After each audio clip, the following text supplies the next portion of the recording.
Hey guys, and welcome to my September favourites. I had already filmed this and went to put it on my computer, thought I had and deleted off my SD card. We've all been there. A little annoyed at myself, but here's the second run, I suppose. I'm going to start off with my favourite book of the month, although I will be putting most of my book related things on my book channel, which I will link in the info box. I know I said I would condense them into one channel, but it's proving to be a little bit too much on this channel.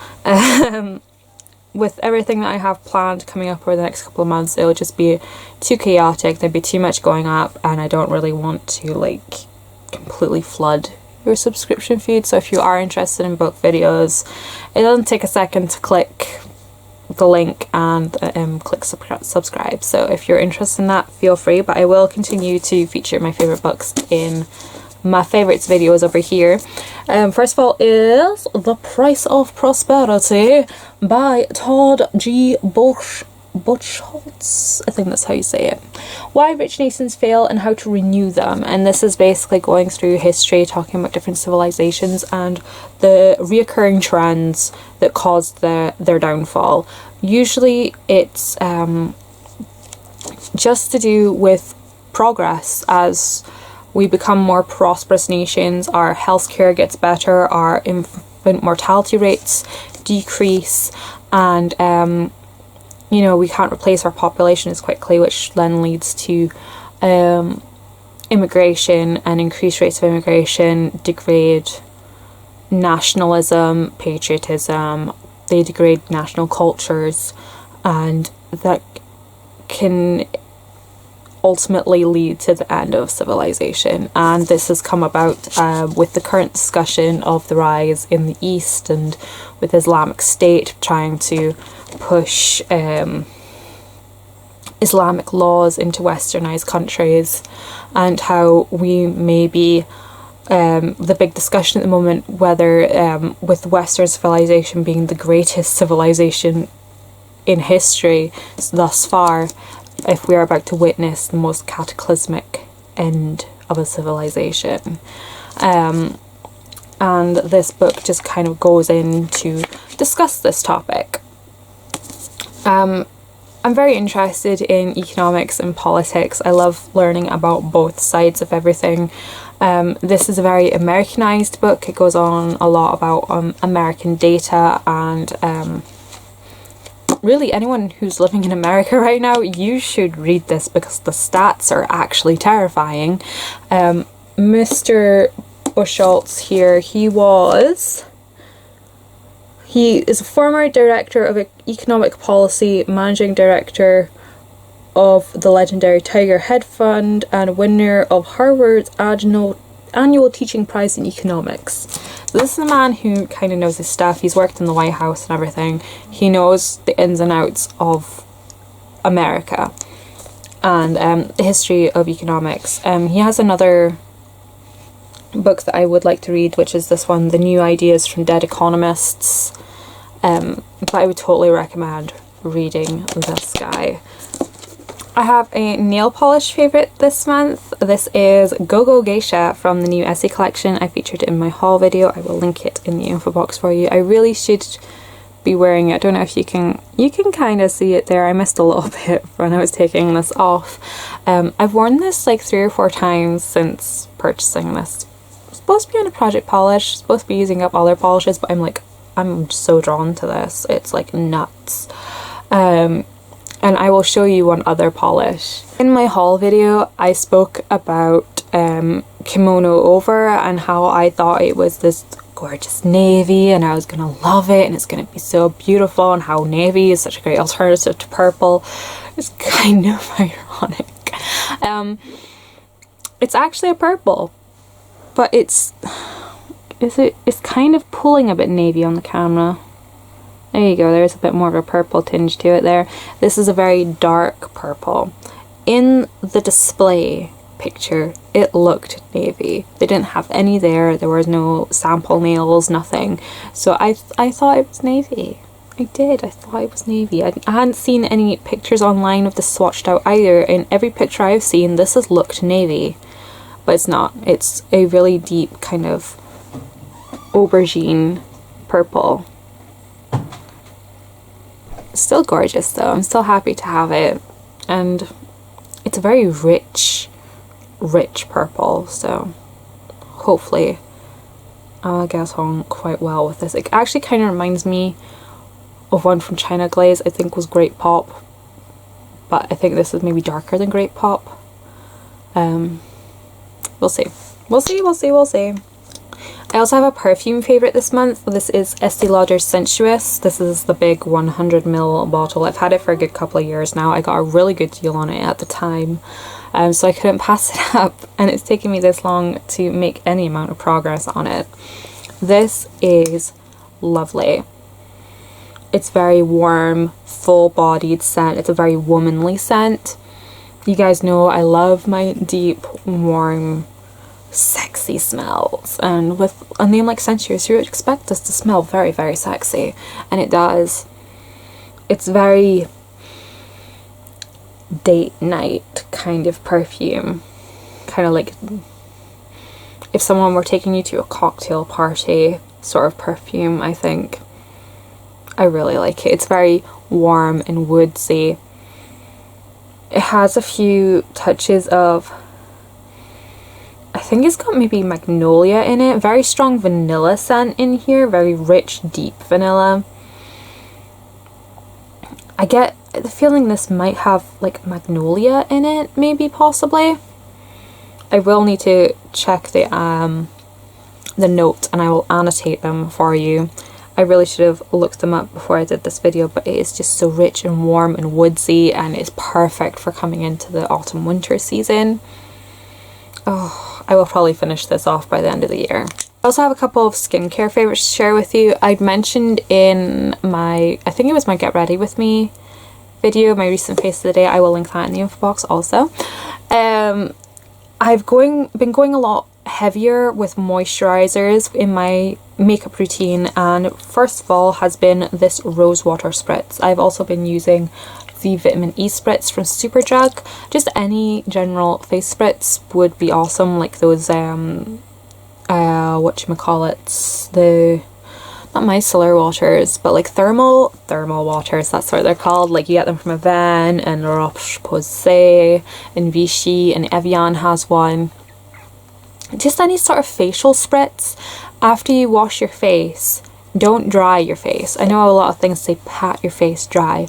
Just pat off the excess water and then spritz with a toner spray, and it just helps the moisture stay on your face that little bit more, and then go in with your toner or skin softening lotion or whatever it is you use before you go on to the rest of your skincare. And then I use it again before I put on my moisturizer, and it just is wonderful. My skin hasn't been so soft. I'm having a bit of a breakout at the moment, but I think that's possibly hormonal. No, I'm not going to get into it. It'd be too gross. Okay, I'm just going to mention it. Like, it's been like Luna's 4.5 months now, almost. No, just coming into 4 months. Just past 4 months. I don't know, I've lost track. I don't know. But yeah, I haven't had a visit. I haven't had my monthly visit, and I don't really know how long it's supposed to take to come back, or if it's because I'm breastfeeding it won't. But around that time when it should happen, I still get the hormonal fluctuations and the breakouts and stuff. Is that normal?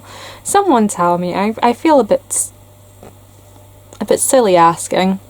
I should really just ask my health visitor about it, but you know, you guys let me know, because I know a lot of yous are mamas too. So I've been doing that, and I've actually been apart from this little breakout that's going on up here and around here, I've had quite clean skin, so I'm super happy. And I've also been changing up my moisturizers. My usual moisturizer is the Nivea one, which is here. It's the Nivea Light Moisturizing Day Cream, and this is the Olay Beauty Fluid, which I've been using most lately. Both on my hand. This is the Nivea, this is the Olay. And as you can see, the Nivea is really quite thick and creamy, whereas the Beauty Fluid is more lotiony. I've had this discussion with people before and they just like, cream, lotion, aren't they the same thing? No, they are not. This is obviously a cream, this is obviously a lotion, and I've actually been finding that the lotion, whilst being a lot lighter and thinner, it's actually a lot more moisturizing for me. I don't feel it's quite so like claggy on my skin. I sometimes feel like with the cream, like it pulls a little bit on my skin as well. I don't know if anyone else has experienced that with creams, but that's how I feel. Like I sometimes feel like it's dragging on my skin, and I think occasionally, even though this says that it's a light moisturizing day cream, that it's maybe still a bit too heavy for my skin. So I've been switching this out for the Olay Essentials. I always have a bottle of this in the house. It's, I think this size, this is the big 200ml size. I think this was only maybe £5-6. As always, I will link everything in the info box as soon as I possibly can. But it's worthwhile keeping a bottle of this in the house. It's perfect as a hand lotion, putting on your elbows, knees, décolletage. It's the perfect all-round body moisturizer for little bits and pieces, as well as daily skincare. Lastly, for skincare is oil. I'm sure I mentioned this in my last favourites video, but I'm going to mention it again. I've been loving skin oil. This perfect one, I'm not going to say it's perfect, but it's good. This first one is the Smoothing Facial Oil from the Triple Age Renewal range in Botanics from Boots. I also have the Blue Orchid one from Clarins. I love them both. I use them a couple of times a week at night under my night cream, and I also use them as a treatment in the morning before I wash my face or anything. I just use it as an added boost of moisture, and it really, really helps. And it doesn't make my skin all that much oilier or anything. I actually think it might help combat oil production because I'm just adding extra onto the skin. Pardon me. And I also use this on my décolletage area because, as I mentioned in my Face of the Day video, I felt like I was looking aged, and when I'm like out and about, sometimes I will wear tops that expose this area, like blouses or lower cut tops, and when I wore tops like that, it made me feel older. But when I started moisturizing this area more, it made me look younger, and I think it was because the skin on my chest was actually dry. Put some oil on it, some lotion, it makes it luminous, and it helps project a younger look to the overall feel of yourself. So don't neglect your neck and chest area. Even if you keep that area covered up most of the time, keep it moisturized and keep the skin supple, and you'll benefit from it when you're older. Makeup portion, starting with face products. First of all is a primer. Now I've only been using this for a little while, but I just wanted to mention this in my favorites. It is really, really nice. This is the Becca Backlight Priming Filter. This is a very luminous moisturizing primer, and I found it made my foundation look really nice. It didn't make my foundation degrade any faster, but it doesn't make your foundation last any longer either. But I do wear quite long wearing foundation anyways, so it's not a huge deal. But I have been thoroughly enjoying this. I may purchase the full size in the future, but that's going to be way in the future. Until then, I'm just going to enjoy this little sample. For foundations, I have been enjoying these guys. This first one is the Inglot AMC Cream Foundation, which was in my 7 Flings of Summer challenge. No, I didn't finish it, but with the new added moisturization on my skin, I've actually been finding this a lot easier to wear. I used to find that it would slip and slide off my face, and one of my friends, what Emily loves, she suggested, you know, using it on its own to just try and finish it up, and I was like, well, I would, but it slips and slides and wears off. And then just one day I was like, you know what, I'm just gonna try it, I'm just gonna do it, and it was amazing. It was really, really nice. It went on so nicely.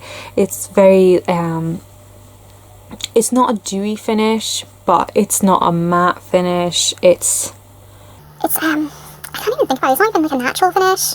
It's just, it's there, and it's sort of like an in-between. It's luminous. I don't know how to describe it. I've never really used a foundation like it. It's just, it makes the skin look very silky. Is that a finish? Silk finish foundation? Possibly. It's not glowy, but it's not matte. Sort of smack in there in between. It's definitely a made-up look, so it's definitely not a natural finish. I think we'll go with silk finish. But I was really, really enjoying it. It's not the longest wearing on me, most definitely. It's maybe I'll get like 8 hours out of it.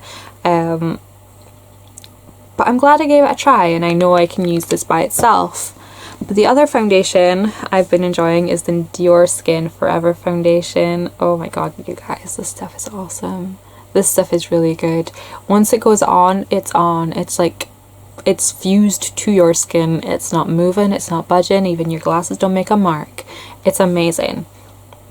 And you don't need to use a whole lot of it either. It's very full coverage. It's very long wearing.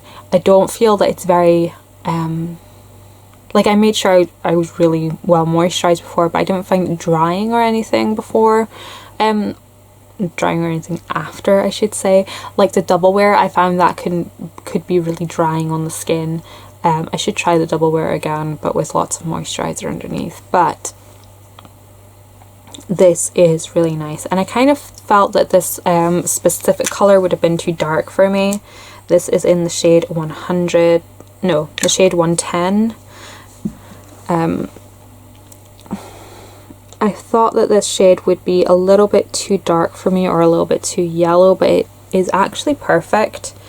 It blends really nicely into my skin, and a little bit, as you can see, goes a really long way. That's just one pump, and you could probably do half your face with this, and it's fairly buildable as well.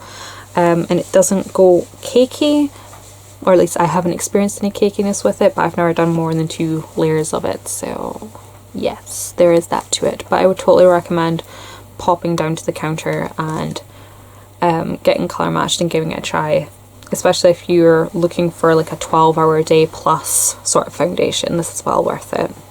I have 4 more face products to show you and a tool to share with you as well, but I will get this quickly over with. I have been loving the combination of these blushes. They're in some project pans. I can't remember if they're in the 6 by Christmas or the 9 by New Year, or if one's in one and one's in the other, but I have been using them every time I've worn makeup, and I have been loving them. This is the cream blush in Soft Copper, and this is the NYX blush in Raisin. I did poke my tweezer in there to see how far pan is. It's quite far away. It's quite a ways away, but at least I have a frame of reference to how far I have to go. But I put down Soft Copper, and then I put on the Raisin blush. I know it doesn't seem like those two would work very well together, but I think they work really, really well together. They sort of neutralize each other, and the copper is still warm enough to pull it a little bit warmer to my liking, and it's also, I find it's very sculpting and defining, and I've just been enjoying wearing both of them together. I've also been really enjoying the bronzer still. I'm pretty sure I mentioned this in previous favorites, if not both my previous favorites.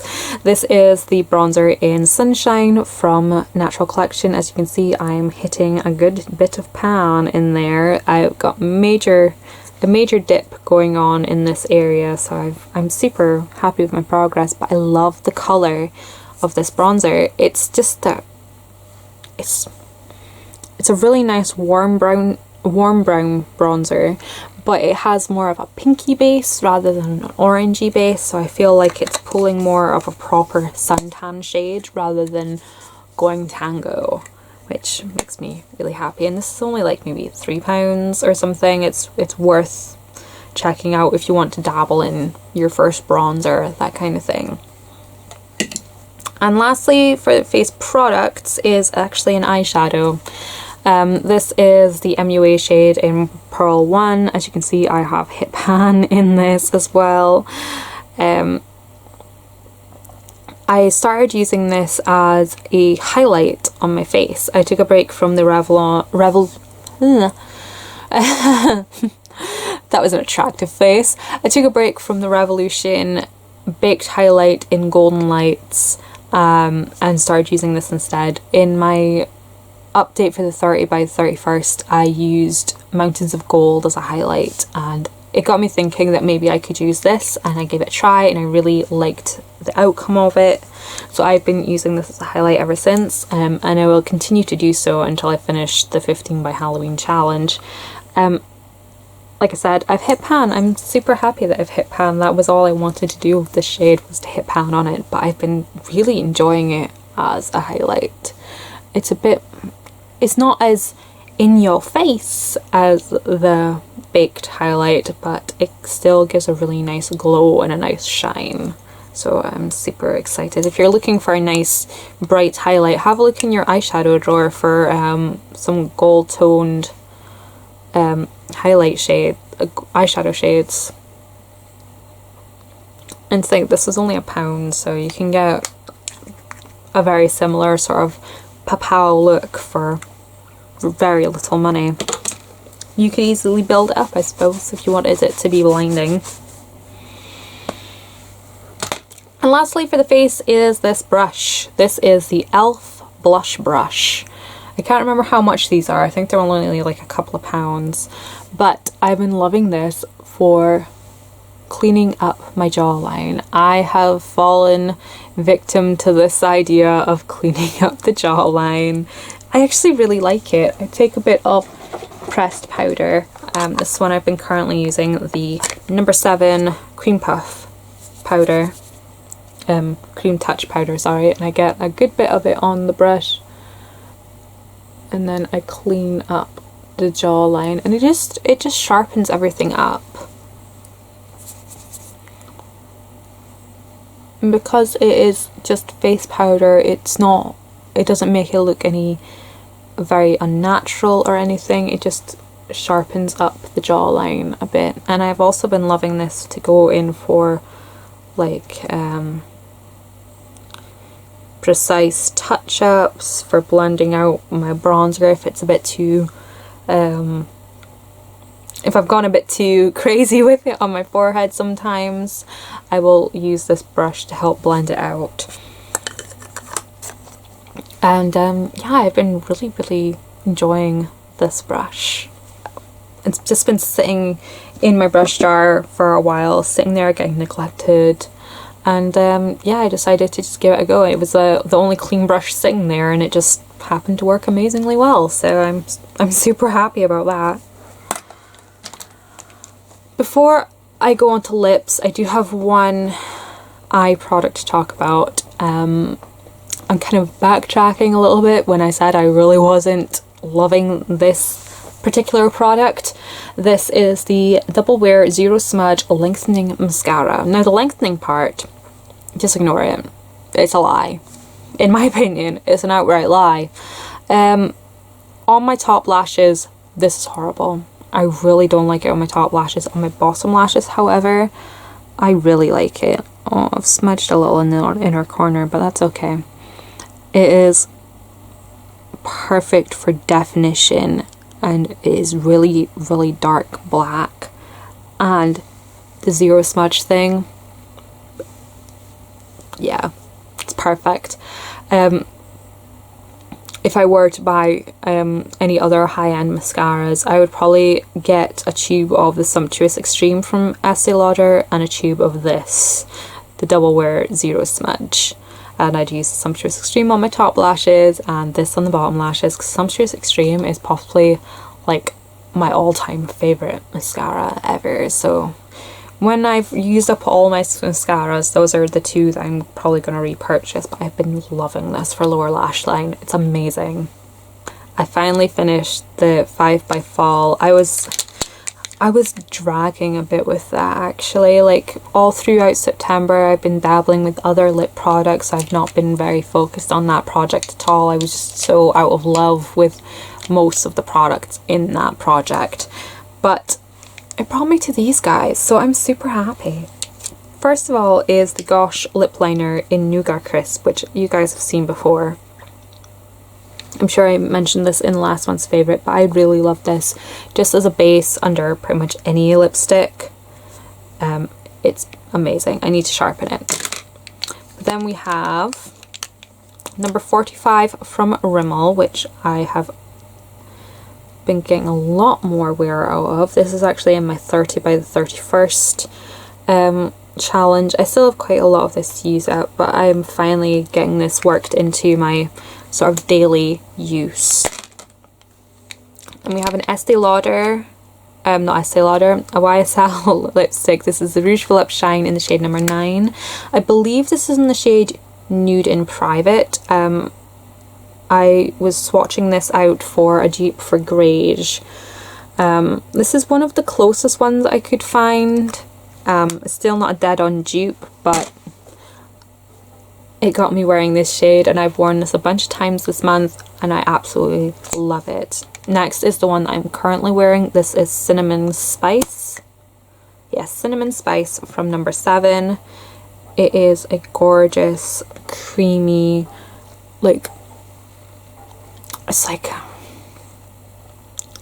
it's not like your typical colour you think of when you think of cinnamon, unless you're thinking of cinnamon sticks. It's very much the sort of colour of cinnamon candles, I suppose, but it is a really nice shade. It feels amazing on the lips. It is a matte finish. The Stay Perfect range are mostly matte finish, but it's sort of like a velvet matte. It's so comfortable to wear, and as you can see, I have been going through quite a bit of this already for only having had it a couple of weeks. And then we have 3 Revlons. I will quickly swatch these ones out for you. So here are the 3 shades. We have Mink, Copper Frost, and Rich Raisin Frost. They are beautiful. Mink is a cream finish, and as you can tell by the colour, it is a very brown shade, and it can go really thick really fast because of the cream formula, but if you apply it with your finger and work it into the lips, you'll get a softer application. It's much more wearable. I've had this lipstick for a great long time, and it's only taken me till now to work out how to wear it properly. So I'm going to save you the hassle. Use your finger, work it in, and it's so much more wearable. It's so much less scary, especially when you buy it and you open it up and it's like, oh my god, that is so brown. Especially if you've never had a brown lipstick before, this pulls very, very brown. But I love it, especially over Nougat Crisp and with a bit of like maybe nude gloss over the top. Amazing, amazing, guys. Next we have Copper Frost, which is that gorgeous one in the middle. It looks like this. It is really pretty. I'm actually gonna see.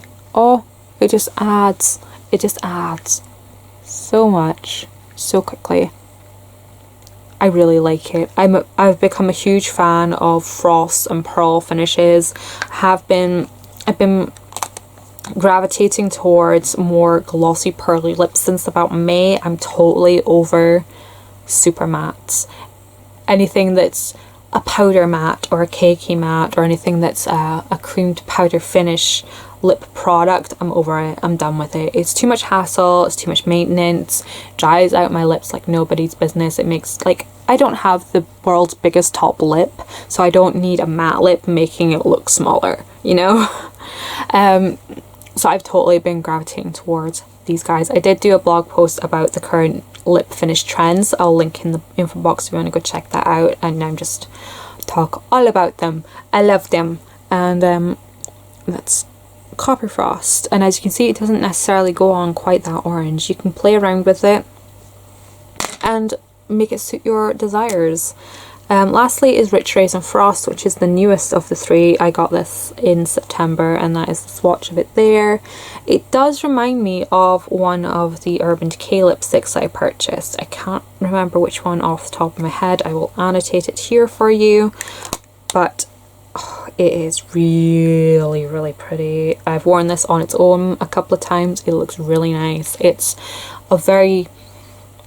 a nice alternative to red if you're wanting something that's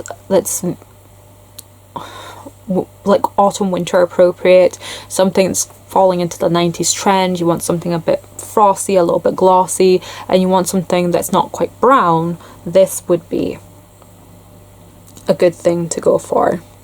Okay guys, so those were my favorites in September. Hopefully this will make it onto my computer and out to you guys without any hiccups this time. I hope you guys have been enjoying the influx of videos lately. I have got a stack more planned for the coming months, and if you have any video ideas, let me know in the info box below, not in the info box, in the comments below. Write me a comment, tell me what videos you would like to see.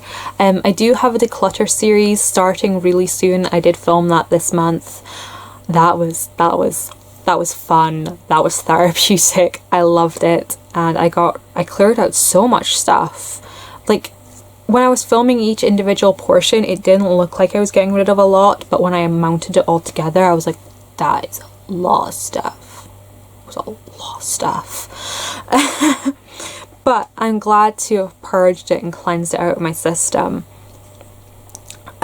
Previous declutters, I've just gone in with the camera and gone through each drawer. This time I actually set out the camera, took out each individual category and swatched through everything on camera and did a deep, thorough cleanse out. So I'm super happy with that. And I also want to know what you guys maybe thought about a Q&A video.